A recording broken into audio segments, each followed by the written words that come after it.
chama Marilu Cabanhas. Bom dia, Marilu. Olá, Glauco, bom dia a todos e todas que estão acompanhando aqui o Jornal Brasil Atual. E vamos falar da tumultuada sessão da CPI da Covid, realizada nesta quinta-feira, quando foi ouvido o policial militar Luiz Paulo Dominguete, que confirmou o pedido de propina do diretor de logística, do então diretor de logística do Ministério da Saúde, Roberto Dias, de US$ 1 por dose de 400 milhões de doses da vacina AstraZeneca. Ele havia concedido entrevista à Folha de São Paulo e a CPI convocou Dominguete, que se apresentou como representante da empresa Davat Medical Supply. O depoimento durou quase 7 horas, o Dominguete teve até seu celular apreendido, a desconfiança começou quando ele apresentou um áudio com a voz do deputado Luiz Miranda e disse que o parlamentar estava tratando de vacina, mas era a compra de luva no ano passado. Bom, isso aconteceu quando o senador Humberto Costa estava fazendo perguntas ao policial. E é justamente com ele que vamos conversar agora, senador do PT de Pernambuco, ex-ministro da Saúde e atual presidente da Comissão de Direitos Humanos do Senado e membro titular da CPI da Covid. Olá, Humberto Costa, bom dia, prazer em recebê-lo. Bom dia, Marilu. Um prazer falar para a Rádio Brasil Atual. Uma alegria estarmos aqui juntos. Alegria nossa, senador. Bom, vamos falar aqui sobre esse depoimento, né, do Dominguete. Existe aí a suspeição de que esse depoimento tenha sido plantado. Eu queria que você relembrasse, senador, exatamente em que momento ele resolveu soltar pelo celular essa gravação, justamente quando você estava fazendo as perguntas para ele. Foi nesse momento. Relembra um pouco esse momento. Na verdade, ele havia dito numa entrevista à Folha de São Paulo que depois que ele tinha estabelecido o contato com o Ministério da Saúde, tinha apresentado a proposta e tinha havido aquele pedido de propina, ele falou que muita gente dentro do Ministério, pessoas que se assumiam como assessores e também pessoas ligadas a parlamentares, né, o estariam procurando para intermediar essa negociação junto ao Ministério. E foi quando eu perguntei quem são esses parlamentares, se ele poderia dizer, e aí ele começou a falar do deputado Luiz Miranda, foi o único que ele citou, e disse, e eu perguntei se ele tinha como provar isso, e ele apresentou aquele áudio. Só que é importante saber que a CPI já vinha sendo assediada por ele ou por pessoas da proximidade dele. Eu próprio recebi uma mensagem de WhatsApp, eu não lembro de quem, uma pessoa, acho que do PT, um parlamentar, não lembro, dizendo que essa pessoa tinha muitas informações, não é, e que eu deveria fazer contato. Eu fiz o contato com ele, ele me mandou aqueles e-mails, não é? Eu não dei muita credibilidade pelo próprio fato de que eu sabia que dificilmente uma proposta como aquela seria viável, que essas empresas grandes não têm intermediários, enfim. E ele me mandou também aquele áudio, que eu não consegui entender, porque não só não falava em vacina, mas o que é que uma coisa tem a ver com a outra, né? Bom, e aí disse a ele que se ele quisesse falar, me procurasse. Não me procurou mais, eu também. E ele procurou, ou outras pessoas procuraram em nome dele, a CPI, outros parlamentares da CPI com a mesma finalidade. Só que depois que saiu aquela entrevista na Folha de São Paulo, seria impossível a CPI não convidá-lo, né, para ir para uma sessão. Mas hoje a avaliação que eu faço é que ele foi plantado na CPI. Seja, pode ter sido por bolsonaristas que queriam desacreditar a CPI, principalmente desacreditar o deputado Luiz Miranda, que fez aquela denúncia e disse que chegou a fazer ao presidente da República e ele nada fez, ou então seja uma briga de organizações criminosas que atuam no Ministério da Saúde na disputa por propinas, enfim, não é? Agora, me parece que ele é uma pessoa muito primária, não é? Não tem essa elaboração. É provável que esse chefe dele, esse doutor Cristiano. Castro, né? Guilherme Castro, não me Ah, lembro direito, ele é possível que ele seja parte de algum desses grupos, né? E fica evidente que era um golpe. Agora, o que eu acho incrível é como o Ministério da Saúde, que é uma instituição que existe há décadas, que tem uma grande estrutura e tal, é administrado por gente que recebe alguém que não tem uma credencial oficial, de uma empresa que não tem uma credencial oficial.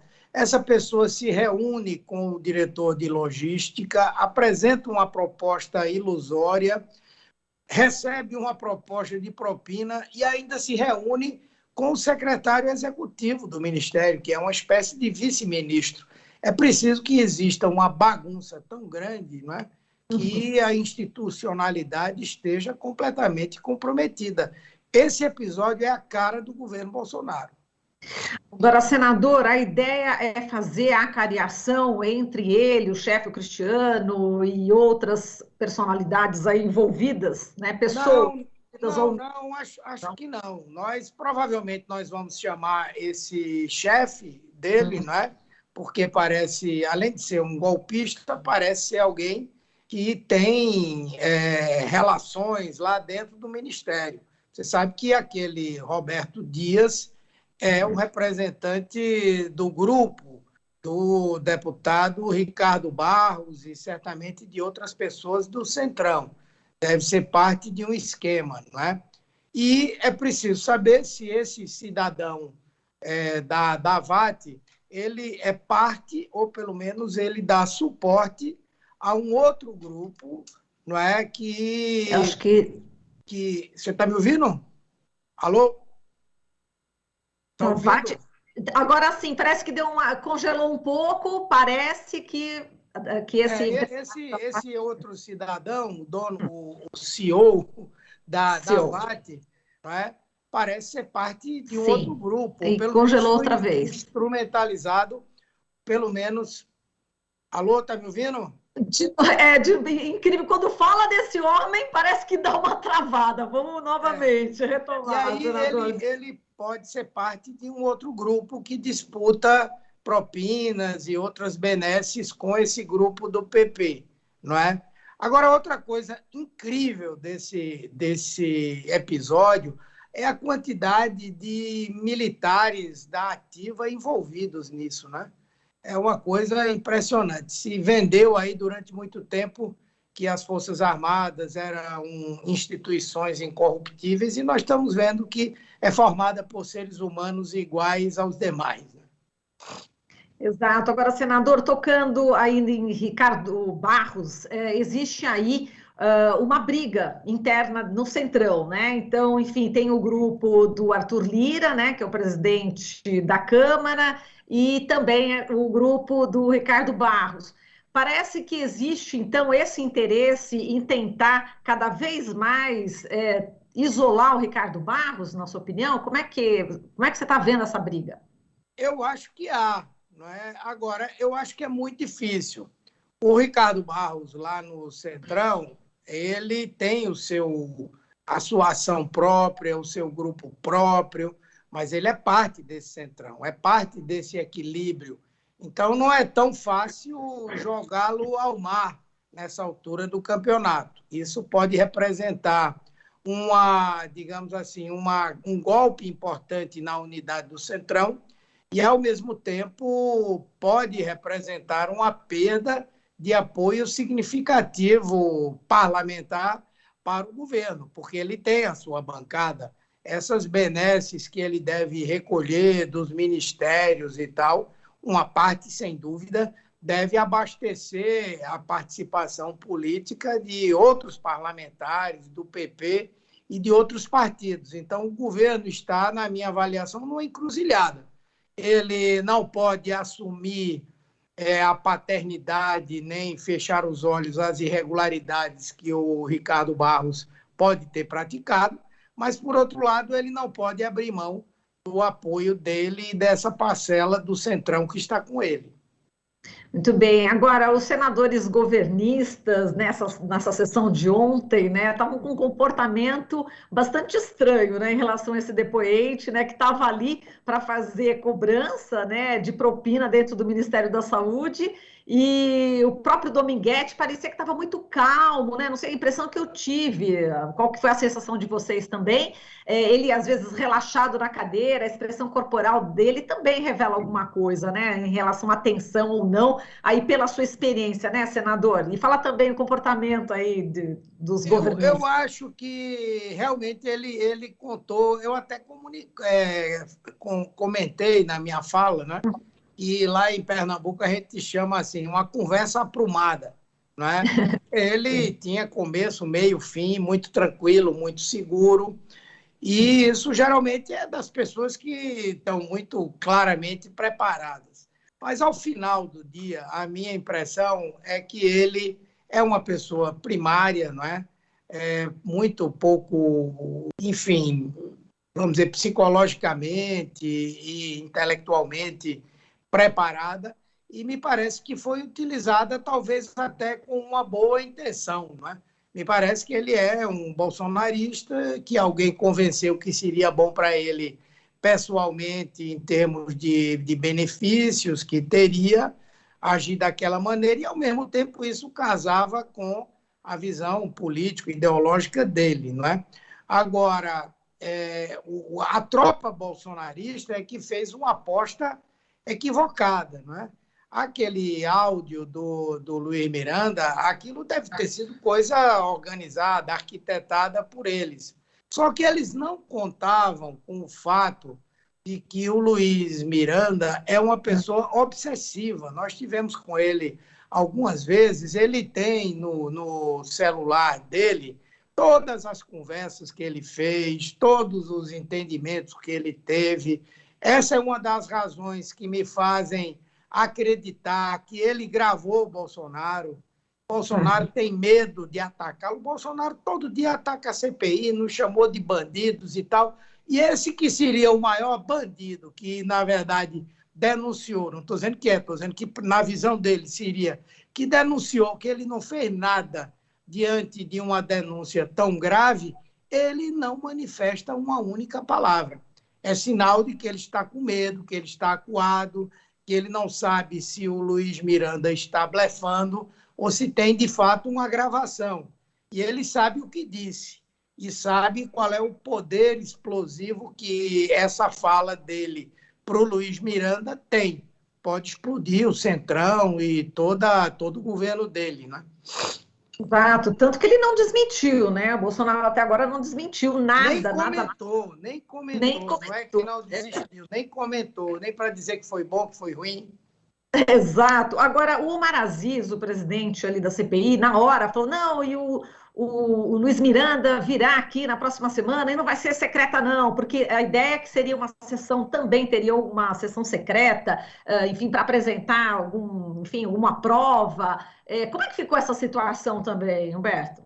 Veja, ali naquele momento, o Luiz Miranda é uma personalidade complexa, não é? É muito complicado. Ele entrou na sala da CPI, queria que o presidente impusesse uma prisão ao cabo naquele momento já, queria falar e tal, dizendo que aquilo era uma mentira. Foi quando alguns de nós nos reunimos lá e dissemos a ele: bom, se você está dizendo que é mentira, pegue aí, encontre essa mensagem que ele divulgou, mostre o contexto, vá a um cartório, registre o conteúdo e traga, que foi o que ele fez. Mas ele é uma figura assim, muito complicada, muito complexa. É bem provável que ele volte, mas ele só voltará se for para trazer novas denúncias. Nós não vamos fazer a cariação dele com ninguém, não é? Mas se ele fizer como ele prometeu, que vai apresentar novas denúncias, a qualquer momento ele pode ser ouvido. Na verdade, ele está sendo retalhado, né? PTB, por intermédio dessa figura incomparável que há no Brasil, chamada Roberto Jefferson, está movendo um processo contra ele na Comissão de Ética. E isso ficou claro para a gente, que o deixou um tanto apreensivo, mais comedido. Mas eu acho que essa tampa da panela de pressão vai explodir a qualquer momento aí, e com certeza outros Luiz Mirandas vão aparecer e possivelmente ele vai falar mais sobre tudo que ele sabe.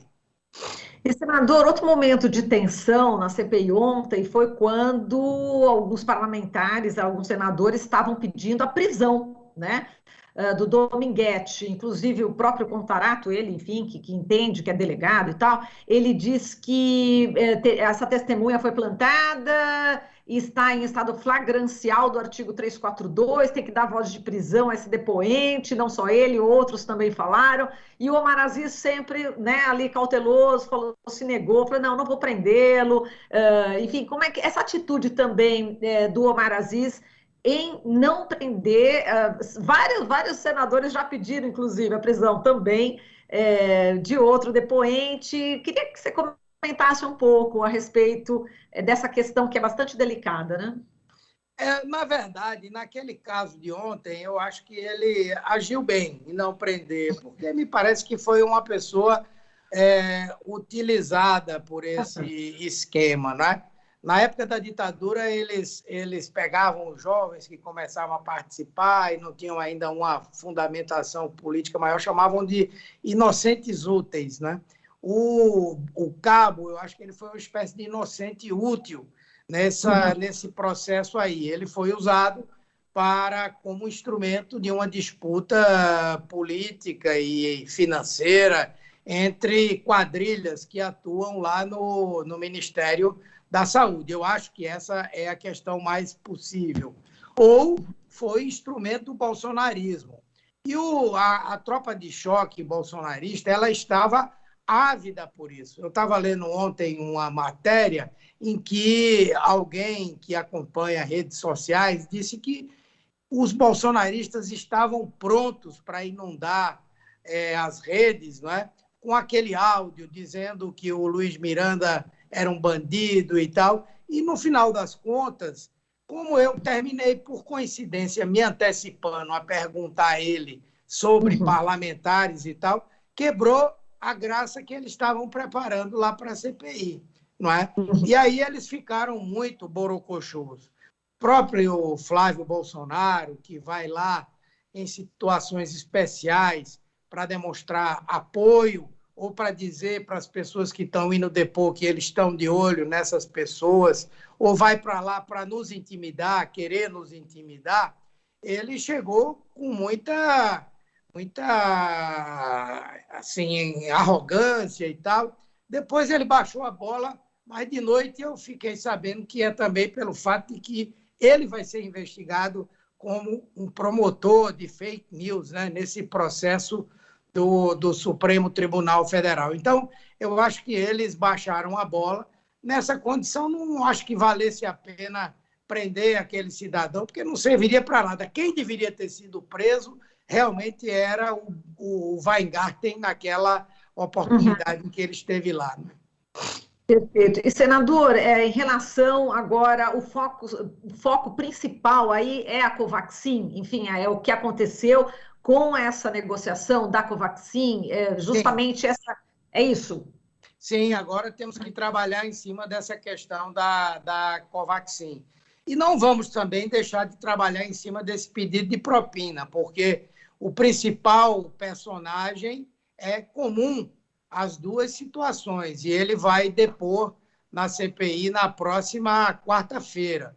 Na terça-feira, nós vamos receber a fiscal daquele contrato da Covaxin, chama-se Regina Célia, para que ela nos explique por que é que, diante das restrições que o servidor Luiz Miranda apresentou, ela, mesmo assim, aprovou o encaminhamento daquele pedido de importação da vacina para a Anvisa.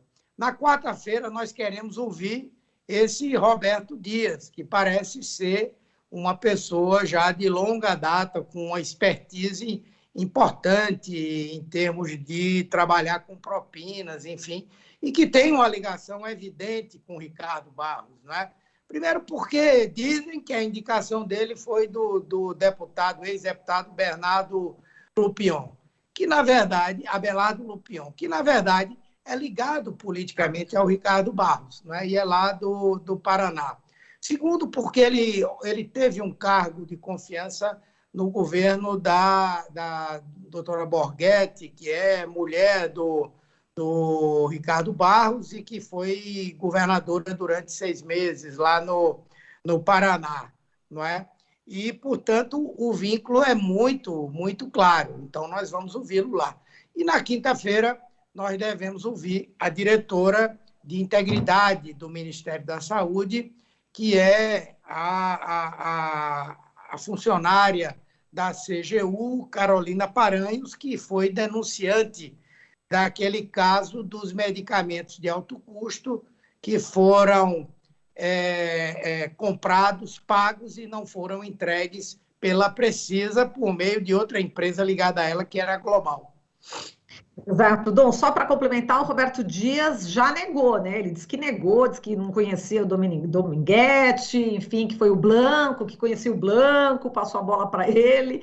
Enfim, vai ter desdobramentos ainda em relação a esse caso. Eu queria que você também, senador, comentasse sobre o que a Rosa Weber decidiu, né? Rejeitou ontem o pedido da Procuradoria-Geral da República, ministra do Supremo Tribunal Federal.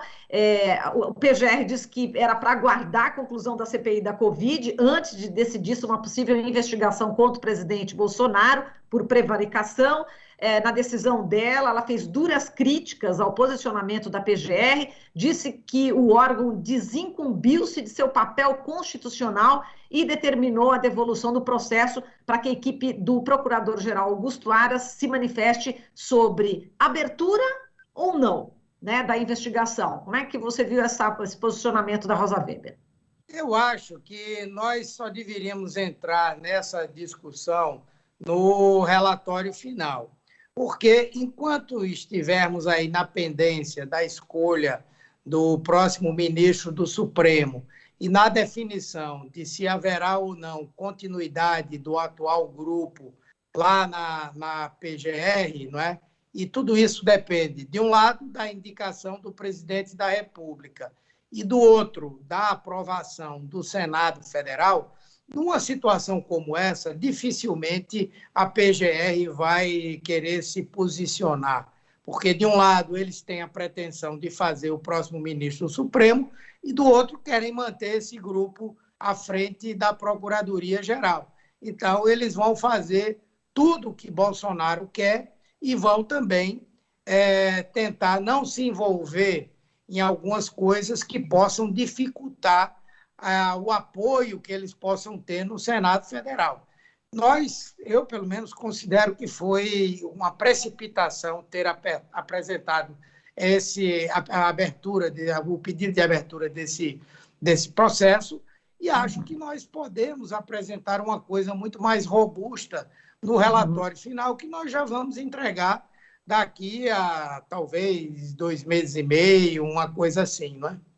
Certo. E a prorrogação da CPI, o pedido? Pois é, isso se houver a prorrogação. Sim. Quer dizer, que haverá, a não ser que o governo consiga retirar as assinaturas, não é?